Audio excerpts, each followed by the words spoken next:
When my parents called, I knew right away it wasn't to celebrate my success. Instead, it was about my brother. Apparently, my achievements were making him feel pressured. Then they asked me to give it all up. That was the moment I decided to cut them off for good. They didn't just ask me to give up everything I'd worked for. They tried to erase me. Imagine pouring every drop of your blood, sweat, and tears into building a life, only for the people who should celebrate you to demand you tear it all down, just so someone else feels better about themselves. The city lights outside my penthouse window glittered like scattered diamonds against the inky canvas of the night sky. The only sounds were the soft hum of the high-rise and the occasional distant siren, a stark contrast to the cacophony of my past. In my hand, a letter. Not a bill, not an ad, but a heavy, cream-colored envelope, sealed shut with a weight that felt heavier than lead. It was from my father, and I knew, deep in my gut, that whatever was inside was about to change everything. My name is Ethan, and for most of my life, I believed that if I just work harder than everyone else, if I climbed the ladder rung by painful rung while others cut corners or coasted on handouts, I would finally achieve true freedom. Freedom from judgment, from the insidious guilt trips, from the relentless, soul-crushing comparisons. But what no one ever tells you is this. When you come from a family that needs you to stay small so they can feel big, success doesn't set you free. It paints a giant, glaring target on your back. I'm 27 now, a software engineer at a name-brand tech giant, the kind of place that sends your LinkedIn profile into overdrive just for adding their logo. My apartment is a glass and steel statement, a downtown penthouse with floor-to-ceiling windows, panoramic views, and a coffee machine that cost more than the beaten-up sedan I drove through college. On paper, I've made it. But behind the shimmering facade, a different kind of story was simmering, one you'd never believe unless you'd lived through the slow, agonizing burn of it. And, unfortunately, I did. My childhood wasn't one of luxury. Nothing was handed to me. My parents weren't cruel, not in the traditional sense, but their love was a currency, a transaction. Attention, affection, pride, you had to earn it. And even then, it always came with invisible strings, ready to yank you back. My younger brother, Tyler, he never had to worry about any of that. He was the golden child, the sensitive artistic soul. He could barely pass a class, get arrested for petty vandalism twice, and still be met with a sympathetic shrug and a gentle, "He's just finding himself." Me? One missed homework assignment in 8th grade, and I got the silent treatment for a week. That was their way of saying, "You disappointed us." It was a constant, unspoken message. Asterisk, we expect more from you, Ethan, because you're supposed to be the reliable one. The one who carries the burden. Asterisk, when I dared to tell them I wanted to go to an out-of-state college, they didn't just chuckle, they belly laughed. A full-on, mocking guffaw, as if I declared I wanted to be an astronaut at 18. You think we're going to take out loans for that? My dad scoffed, wiping tears of mirth from his eyes. Be serious, Ethan. So I got serious. I worked 2 part-time jobs all through high school, hoarding every single dollar. In college, my weeks were a blur of 70 to 80 hours, juggling classes, tutoring gigs, food delivery shifts, and night duty at a security desk where I'd furiously code on a beat-up laptop, the grainy CCTV footage a constant, dull flicker in my peripheral vision. My diet was caffeine pills and dollar menu burgers. I didn't party. I didn't date. I barely slept. But I graduated at the top of my class, built a few side projects that actually went semi-viral on GitHub, and landed an internship that became the launch pad for my current role. I never took a single penny from my parents. And I never, not once, held it against them. Or, at least, that's what I kept telling myself, a desperate mantra against the bitter truth. Tyler, meanwhile, bounced through 5 different majors over 6 years, dropping out twice. He never held a real job, just odd gigs my dad conveniently lined up through his friends. My parents indulged him, constantly urging him to find his passion, as if that was a valid excuse for coasting into his mid-20s. When he finally settled on a photography business, they basically funded the entire thing. A brand new camera, a swanky studio space, they even covered his rent for a year to help him get on his feet. I remember coming home for Thanksgiving during that time and seeing Tyler's new apartment. Exposed brick walls, a giant canvas print of a New York City skyline, and an espresso bar. Me? I was sleeping on a stained futon above a noisy taco shop.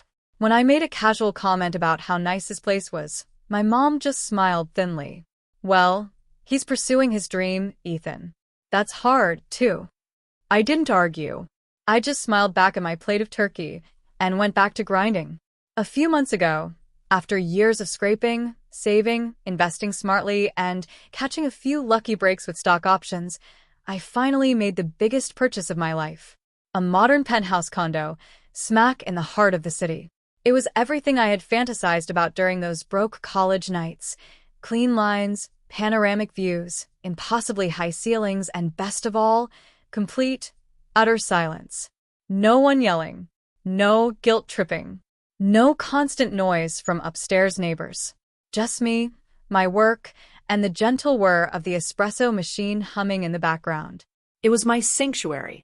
I didn't even post it on social media. I wasn't trying to show off. I told maybe 4 people. My best friend, my mentor, and yes, my family. I figured, for once, maybe they'd just be proud. My dad's reaction was lukewarm at best. He grilled me on the down payment, the interest rate, and suggested I consider something less flashy. My mom just stared at the photos I showed her, then sighed. Wow, must be nice. And Tyler? He said nothing. Just scrolled through the pictures on my phone, set it down, and mumbled something about needing to get back to editing. I brushed it off. I told myself they were just surprised. Maybe they didn't know how to express excitement. Maybe they felt left behind. It wasn't until 2 weeks later that I got the call. Ethan, my mom said, her voice weirdly formal. We'd like to have a family dinner. Just us. Sunday night. I asked if everything was okay, a knot tightening in my stomach. Oh, yes, fine, she chirped a little too brightly. Just a conversation. No big deal. The moment I walked into their house that Sunday, the same house I'd grown up in, with the same creaky staircase and lemon-scented candles, I felt it. That unmistakable tension, like I was being summoned, not invited. My parents were already seated at the dining table, both looking unusually serious. Tyler was leaning against the kitchen counter, arms crossed, jaw tight, staring at the floor. We wanted to talk, my dad began, his voice devoid of its usual booming heartiness. Because there's been some hurt feelings lately. My stomach plummeted. My mom folded her hands, looking like she was leading a therapy session. Ethan, we're happy for you. Really? But we've noticed your brother's been feeling inadequate. Like he can't measure up. Tyler didn't look at me, still fixed on the floor. My mom continued, her voice dripping with practiced pity. We think it might help if you scaled things back a little. At least for now. I blinked. What does that even mean? My dad cleared his throat, avoiding my gaze. Well, this penthouse situation, it's a bit much, don't you think? You're only 27. You could get a nice apartment, live reasonably, save more. No need to be flashy. You think I should sell my home? I asked, my voice flat, making sure I'd heard him right. The sheer audacity was breathtaking. We're not saying that directly. My mom rushed in, her tone placating but firm. Just consider how it looks. How it makes Tyler feel. He's trying, you know? He's had some rough luck, and then you come in with this palace. Tyler finally spoke, his voice low, a controlled simmer of resentment. It just feels like you're rubbing it in, man. I stared at them, my heart hammering against my ribs. For a second, I genuinely wondered if I'd fallen into some surreal prank show. There had to be hidden cameras, right? I worked for that place, I said quietly, forcing the words through a tight throat. I didn't win it in a raffle. I gave up everything for years. And we're not denying that, my mom said, palms raised in a gesture of surrender that felt more like a shield. But family is about balance, about keeping each other in check. My dad nodded solemnly. It's about harmony. And right now, the dynamic is off. Something cracked in me then. Not loudly, not all at once, just a small, internal snap like a wire pulled too tight for too long finally giving way. I stood up, calmly, deliberately. Thanks for the dinner, I said, my voice steady, surprising even myself. "I've got work in the morning." I didn't yell. I didn't curse. I didn't argue. I just left, got in my car, drove home to my palace, and sat in silence for an hour, staring at the glittering skyline I had spent a decade chasing, wondering how it could feel so triumphant and so hollow all at once. I wish I could say that after that family dinner, the one where my parents politely suggested I sell my home because it made my brother feel inadequate, things simmered down. I thought I'd made my boundaries clear. I thought leaving quietly would send a message, but if anything, it made things worse. It was like I had insulted some unspoken hierarchy by refusing to shrink myself. Over the next few weeks, the tension escalated in ways I couldn't have predicted. Subtle at first, then not so subtle. It started with the texts. Harmless enough, initially. My mom forwarding me links to affordable downtown lofts with notes like, "See, this one's more modest but still cute," or, "Wouldn't it be nice to have neighbors more your age?" I didn't respond. Then came the guilt tripping. "Tyler hasn't been sleeping well. He keeps comparing himself to you. It's breaking my heart." Or my personal favorite, "Success means nothing if it tears a family apart." I ignored those two. That's when the others got involved. My aunt, someone I hadn't spoken to in over a year, called me out of the blue. She launched into a faux-concerned monologue about how proud everyone was of me, but maybe I should consider how hard it must be for Tyler to constantly live in my shadow. "You've always been the driven one," she said sweetly, as if I'd been unfairly hoarding ambition. "Maybe tone it down a bit for everyone's sake." Tone it down for everyone's sake? I shot back, a flash of genuine anger coiling in my gut. "Would you be willing to tell Tyler to tone down the freeloading?" She didn't like that. The line went silent. Then she hung up. After that, my mom tried a different angle. She invited me over for a just us lunch. No dad, no Tyler. I was skeptical but curious. I showed up to find the dining table already set, pasta boiling on the stove, and my mom in her full apron and smile routine. She chatted about the weather, a new neighbor's dog, random bits of gossip, until finally, she slid a manila folder across the table. "What's this?" I asked, my blood running cold. "Just something to consider," she said, her voice soft and pathetic. Inside were brochures for therapy centers, specifically family counseling services. She sat across from me with that practiced, pitying expression that always meant she thought she was being incredibly generous. "I think we all need to heal," she said. "You've been so angry." I laughed. I couldn't help it. A short, bitter bark of a laugh that surprised even me. "I've been angry?" "You stormed out of dinner, Ethan," she accused, her voice rising. "Because you asked me to sell my home to protect Tyler's ego. Because we were trying to help you see the bigger picture." That lunch ended with me leaving mid-bite. After that, the gloves came off. Tyler started showing up at my place uninvited. He'd text me 5 minutes before or not at all. The first time, he buzzed my unit, claiming he was downtown for a shoot and needed to use my place to charge his equipment. I said no. He buzzed again. And again. I ignored him. 20 minutes later, I checked the building camera from my phone. He was still there, pacing in the lobby, visibly irritated. The next day, I got a furious message from my dad. "Family means being there for each other, not slamming doors in people's faces." I replied, "Family also means boundaries." No response.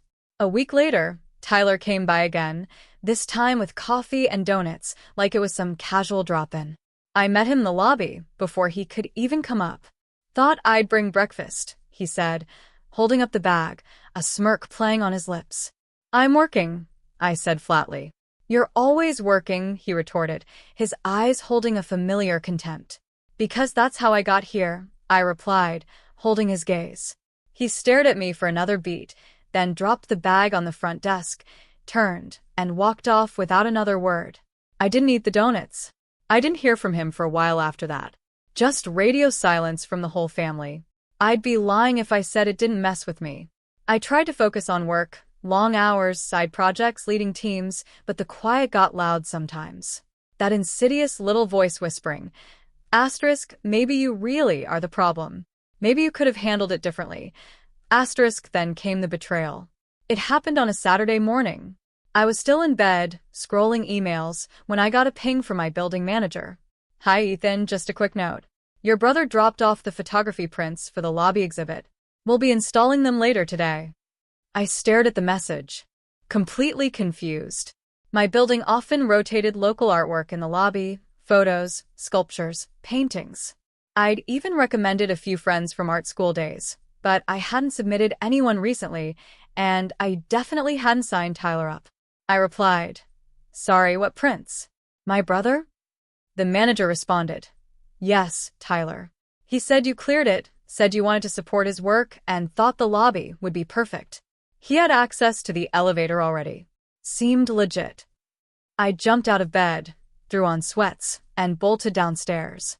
And there they were. 4 massive photography canvases leaned against the lobby wall, ready to be mounted.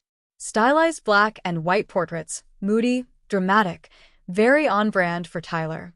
But what caught me completely off guard were the captions in bold, elegant font under each image. Success isn't always earned. Privilege in disguise. Some people climb on the backs of others. Not all penthouses are homes. I froze. My hands started to shake, a cold dread spreading through my chest.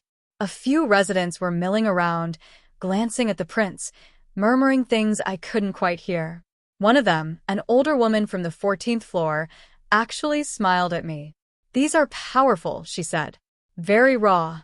Who's the artist? I didn't answer. I couldn't. I went straight to the manager's office and demanded they be removed.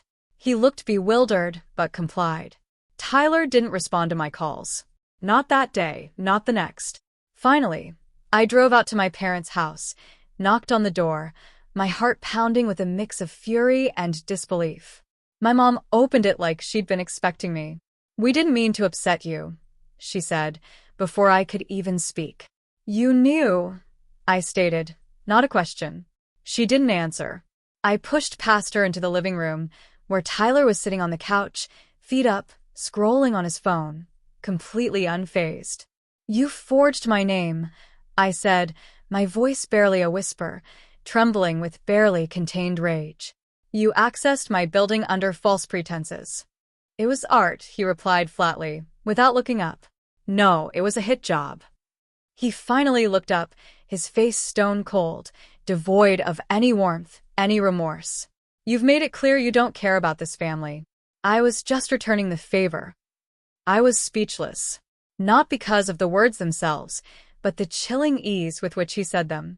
Like this poison had been building inside him for years, and now that he'd found a way to truly hurt me, he'd never felt more alive. You could have asked for help, Tyler. I managed, my voice strained. He scoffed, a sneer twisting his lips. You don't offer help. You flaunt what you have. You think just because you suffered, it gives you the right to look down on everyone else. I don't look down on you, I said, my voice finally finding its edge. I didn't, but maybe I should have. That was the last thing I said before I walked out. I didn't slam the door. I didn't yell, but something had shifted in me that day. Something permanent. I wasn't angry anymore. I wasn't sad. I was done. Or at least I thought I was. Because 2 days later, I got a letter. A real letter, handwritten from my dad. And what was inside made everything before it look like a warm-up act. The letter arrived on a Tuesday. I remember because I had just finished a call with my project lead and was debating whether to make lunch or skip straight to my afternoon meetings. I wasn't expecting anything. I rarely got physical mail outside of utility bills or the occasional real estate flyer. But this one stood out. A cream-colored envelope, heavyweight paper, my name handwritten in my dad's distinct, square lettering. No return address. Something about it made my stomach tighten with a cold dread. I sat on the edge of the kitchen counter, opened the envelope with a butter knife, and unfolded the 2-page letter inside. The handwriting was familiar, steady, but each word felt like a gut punch. Not because it was cruel, I almost wished it had been, but because it was deliberate, cold, calculated. Like he had rehearsed every sentence in his head before putting it down, knowing exactly how it would land. He began with something that looked like empathy.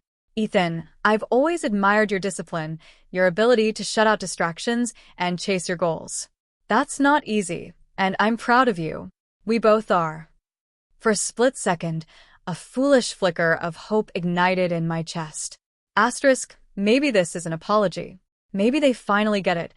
Asterisk, then the pivot. But there's something more important than achievement. Balance. Family. And then, the blade. I've been speaking with your brother. He's going through a hard time. Your recent choices have made things worse. Whether intentional or not, you've created distance between yourself and this family. Your tone, your attitude, your lifestyle, they send a message. One that says, I'm better. That message has hurt your brother deeply, and it's forced your mother and me to reevaluate how we move forward as a family. That's when he dropped the bomb. As of this week, we've decided to temporarily restructure the family trust. The trust. I didn't even know there was a family trust. My parents weren't wealthy by any means, middle class at best. But I knew my grandfather had owned land upstate that had been passed down when he died. Acres of undeveloped forest, worth more than most people realized. I'd always assumed it was being held for retirement, or maybe some future family emergency. My dad never spoke of it in detail. It was one of those we'll talk about it someday topics that got buried under small talk and football games. Apparently, someday had arrived, just without me. He continued, his words stark and final. We've named Tyler as the primary beneficiary for the next 5 years. It's not about favoritism, it's about need. We hope you understand that this isn't punishment. It's protection for the family. If you're willing to meet us halfway, this can change. But if you continue down your current path, you may force our hand long-term. The door is always open, but so is the window of opportunity. I read the letter twice. 3 times. Each time it made less sense and hurt more. It wasn't about the money. Not really.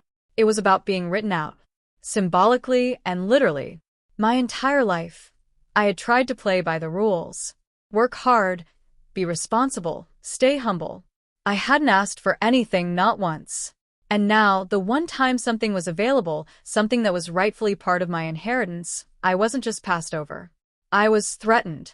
I sat in my apartment, the city spread out below me, and felt completely, utterly hollow. Over the next few weeks, I spiraled. Not dramatically, not in the way people imagine when they think rock bottom. I still woke up, logged into work, answered emails, attended meetings. But I was checked out. My focus evaporated. Deadlines crept up faster than usual. I stopped working out, stopped cooking, started ordering takeout every night. I left dishes in the sink. I missed a friend's birthday dinner and forgot to call back another who left a voicemail saying he was worried about me. I ghosted my mentor. I didn't even realize how far I'd slipped until my manager pulled me aside during a Zoom call. Ethan, she said gently, this isn't like you. I wanted to lie, to say I was fine, but instead, I just said, I know. She gave me some time off. A week, no questions asked. I thought about using it to take a trip, escape somewhere, reset.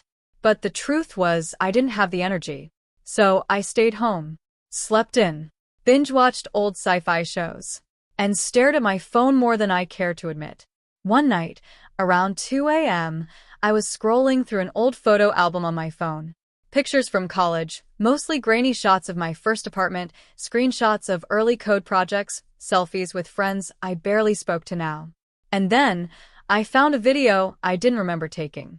It was me, age 21, sitting on the roof of my college dorm. I was talking to the camera, half joking, half serious. If future me ever sees this, congrats. You made it. I hope you've got a real coffee machine and not this instant junk. But seriously, don't forget what it felt like to want it this bad. To work this hard. You owe that kid something. I watched it twice. Then again. I don't know why, but something about that version of me, hungry, tired, hopeful, hit harder than anything my parents had said. I didn't recognize him completely, but I remembered the feeling. The fire. I stayed up all night after that, not crying, not plotting revenge, just thinking. The next morning, I woke up and cleaned my entire apartment top to bottom. Threw out every piece of takeout trash. Washed the dishes. Did laundry. made my bed like I hadn't in weeks. Then I sat down at my desk, opened a blank doc, and started writing something I hadn't written in years. A product concept. Not for work. Not for anyone else. Just for me. It was an idea I'd had ages ago. A tool for freelancers to track income, expenses, and contracts in one clean dashboard. I had shelved it during my early days at the company, thinking I didn't have time. But now I needed something that felt like mine again. Something that reminded me who I was before I let their voices get in my head. I built a prototype in 2 weeks. Nothing fancy, just a bare-bones interface and some back-end logic. But it worked. And more importantly, it gave me purpose. I didn't tell anyone. I kept working on it in the evenings, slowly rebuilding my schedule. I got back to journaling, meal prepping, working out. Started attending team meetings with real input again. My manager noticed, so did a few coworkers. They started sending me bigger tasks again, harder problems. I crushed them. Quietly. Steadily. And for the first time in a long time, I didn't feel like I was chasing approval. I wasn't trying to impress anyone. I was just living. A month passed, then 2. I stopped checking in on Tyler's socials. I muted the family group chat. I told myself I'd re-engage when I was ready, when I wanted to, and not a second before. One day, I came home to a note taped to my door. Can we talk? T. No envelope. No text. Just 3 words, scrawled on a sticky note. I stared at it for a long time. My first instinct was to tear it up, burn it. But I didn't. I took it inside, placed it on the counter, and left it there. I didn't call him. Instead, I kept building. The tool I had started, now called Ledgerlight, had grown. I'd onboard a few freelancer friends as beta testers. Feedback was promising. One even offered to invest. I turned it down. I wasn't ready for that yet, but it lit a fuse.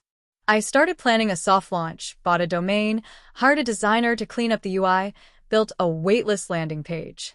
And one morning, as I was reviewing metrics, I realized something. I hadn't thought about the trust, the betrayal, the letter, in weeks. Not because I had healed, but because I had shifted the focus. They hadn't won. They had tried to knock me off my center. And for a while, they did. But I found something they never expected me to find. Myself. The version of me that wasn't defined by their approval or guilt. The version that didn't need validation from parents who only loved conditionally, or a brother who resented my existence. That version? He was just getting started.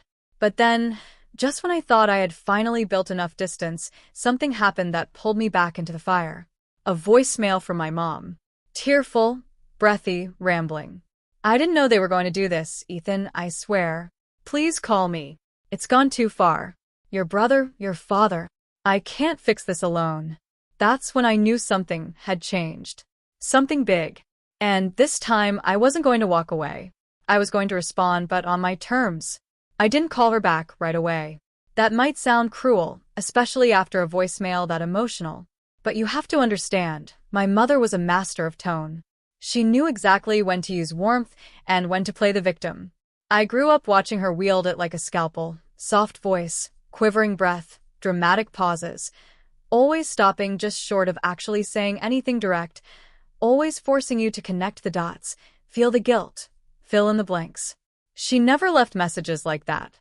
And she especially never admitted she couldn't fix something. That was the first clue that whatever had happened, it wasn't just a spat or another round of think of your brother. This was deeper, more volatile. But I wasn't about to walk into another emotional ambush. Not this time. I had worked too hard to reclaim my peace, to remember who I was without the noise. So I did something I never would have done 6 months ago. I didn't react. I strategized. First, I saved the voicemail. Downloaded a copy. I didn't even know if I'd need it, but my gut said this was going to get complicated. Then, I sent a quick message to someone I hadn't spoken to in a long while. Hey, can I buy you coffee this week? I need to talk. Family stuff. That someone was Chloe, a childhood friend of mine who'd grown up a few blocks over. We'd lost touch after high school, reconnected briefly in college, then drifted again. But Chloe knew my family. She'd seen the dynamics, heard the arguments, been there the night my dad made Tyler lie about breaking the garage door, then punished me when I tried to correct the story. Chloe had always called it like it was. 2 days later, we met at this little cafe off 6th Street. Low lighting, good pastries, quiet jazz in the background. I didn't even sit down before she gave me a look and said, "Okay, what happened now?" I told her everything. From the penthouse guilt-tripping to the fake art exhibit, the trust betrayal, the fallout, and finally, the voicemail. She listened the whole way through without interrupting, sipping her coffee, eyes sharp. At one point, she muttered, "Unreal," under her breath. When I finally finished, she leaned forward and said, "They're bleeding you." Nate. Just emotionally instead of financially. "I know," I replied, feeling a familiar weariness settle over me. "No, I don't think you do," she countered, her voice firm. "This isn't about the money or the apartment. It's about control. You're the only one who ever broke out of their little orbit, and now they're trying to drag you back." I stared down at my cup, the steam curling around my face. "So, what do I do?" Her lips curved into something between a smirk and a challenge. "You stop defending, and you start playing offense." I blinked. "What does that even look like?" Chloe tapped her finger on the table. "You said there's a trust. You were written out. Tyler was made sole beneficiary, temporarily, for 5 years. Does it have to be 5 years? I frowned. My dad made it sound like the decision was final. Chloe raised an eyebrow. "Doesn't mean it's legal." That's when the first piece of the plan came into focus. I didn't know the specifics of the trust when it was set up, how it was structured, what rights I had. But if there was a document, there were laws around how it could be changed, especially if it was my grandfather's land. That made it generational, possibly irrevocable. So I made another call, this time to an attorney. Not just any attorney. A former mentor of mine who had transitioned from software law to estate litigation a few years back.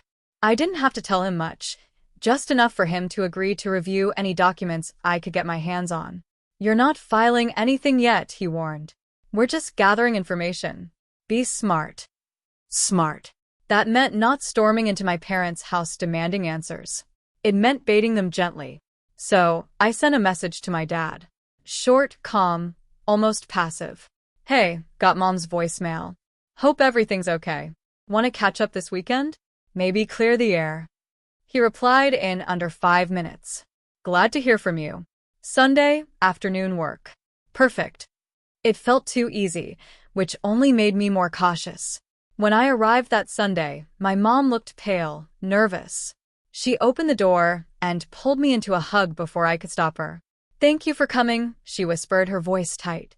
My dad was seated in the den, arms crossed, his expression unreadable. Tyler wasn't there. That alone told me something was deeply wrong. He was always at the center of these little dramas.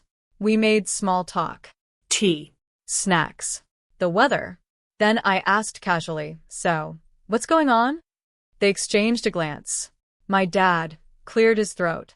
"Your brother's going through a rough patch." I waited. "He took out a business loan last year," he continued, "to expand the studio. Bought equipment, leased a second location." That was news to me. He fell behind on payments. Missed deadlines. "Some legal stuff is happening now." "What kind of legal stuff?" I pressed, my heart beginning to race. My mom winced. "He defaulted. The lender's threatening asset seizure." I sat back, absorbing the blow. "And this affects me how?" More glances.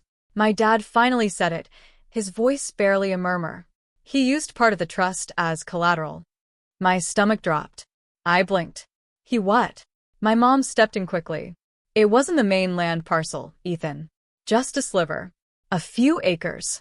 He thought he could flip the profit quickly." "Which part?" I asked sharply, a cold certainty washing over me. "The East Ridge," my dad muttered, avoiding my eyes. The East Ridge. That was the most developable portion. The one with road access. I didn't even know he had access to do that, I said, my voice rising. "He shouldn't have," my mom said, rushing her words. "But your father, we thought it would help him get stable." "Let me guess," I said, leaning forward, my voice dangerously calm. The paperwork wasn't clean. Now the whole trust is being reviewed. Neither of them spoke. I stood up, walked to the window, took a deep, steadying breath. Then I turned. I want to see the documents. All of them. Original trust, addendums, transfers. My dad stiffened. That's private. Not if it affects my legal inheritance, I countered, my voice hardening. Not if Tyler's actions are jeopardizing it. You can either let me review it with a lawyer, or I subpoena it. Your choice. It was the first time I'd ever seen my father truly angry. Not yelling, not slamming fists, but that low, simmering fury that came from someone used to holding power and suddenly realizing they didn't have it anymore. You've changed, he said coldly, his eyes narrowed. No, I replied, meeting his gaze evenly. I've just stopped apologizing. I left with no hug, no goodbye, no snacks wrapped in foil like old times. 3 days later, my lawyer had scanned copies of the trust and all its modifications.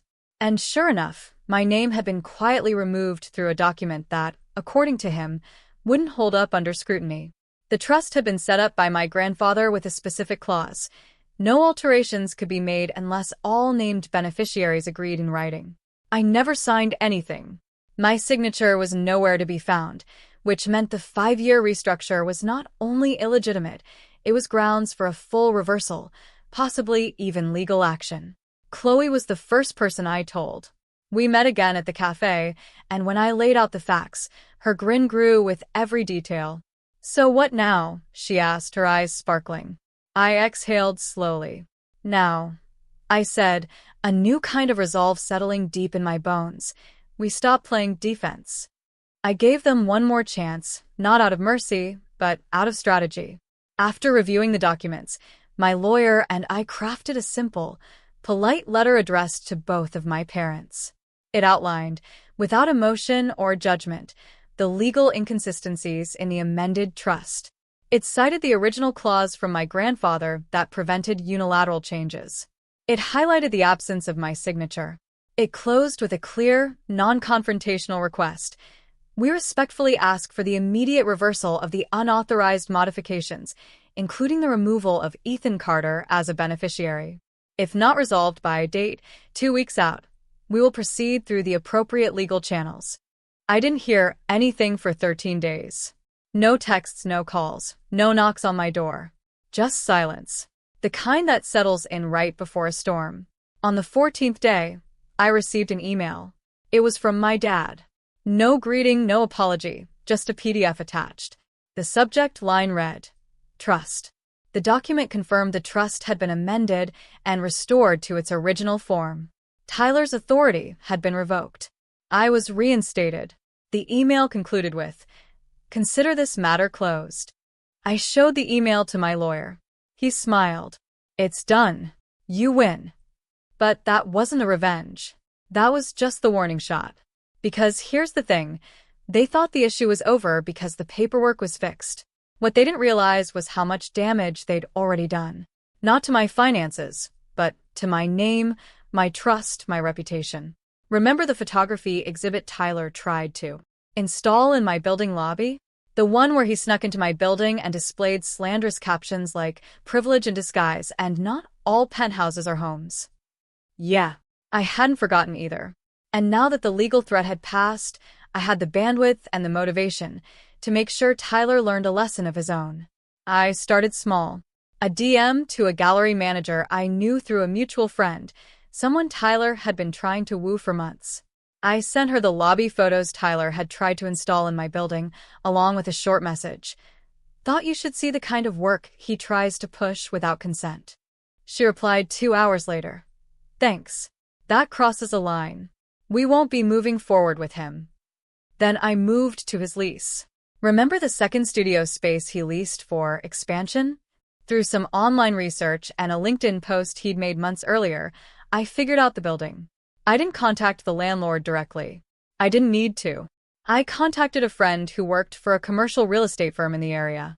I gave him Tyler's business name and asked if the owner had ever made late payments or tried to sublet. My friend laughed.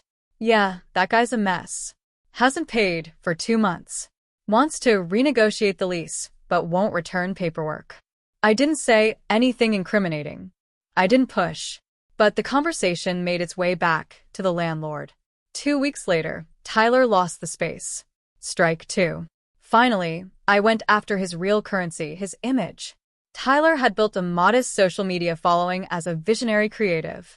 12,000 followers on Instagram, a curated aesthetic, inspirational quotes, carefully filtered behind-the-scenes reels. I created a fake account, followed his page, and waited. Soon, he posted a new series called The Art of the Climb, with captions about overcoming adversity, building his business without handouts, and chasing success without compromising values. I screenshotted the post. Then I uploaded a side-by-side comparison. The post versus a scan of the letter my dad had sent me months earlier, the one where he admitted Tyler used the trust as collateral for his business loan. I didn't include identifying information, no addresses, no dates, just a simple caption. Curious definition of without handouts. Then I let the internet do its thing. Within 24 hours, Tyler locked his account. Strike three. The fallout was quick. I didn't hear from him again. No apology, no attempt to reconcile, just silence. His name disappeared from my building's directory. Apparently, he had been living in a friend's apartment nearby. Gone now. My parents, on the other hand, tried one last maneuver.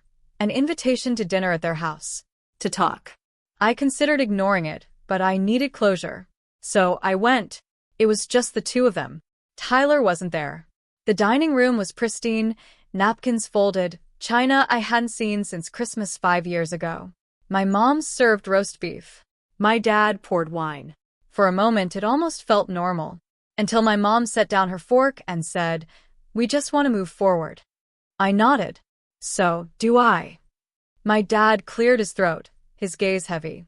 "We've made mistakes." I didn't speak.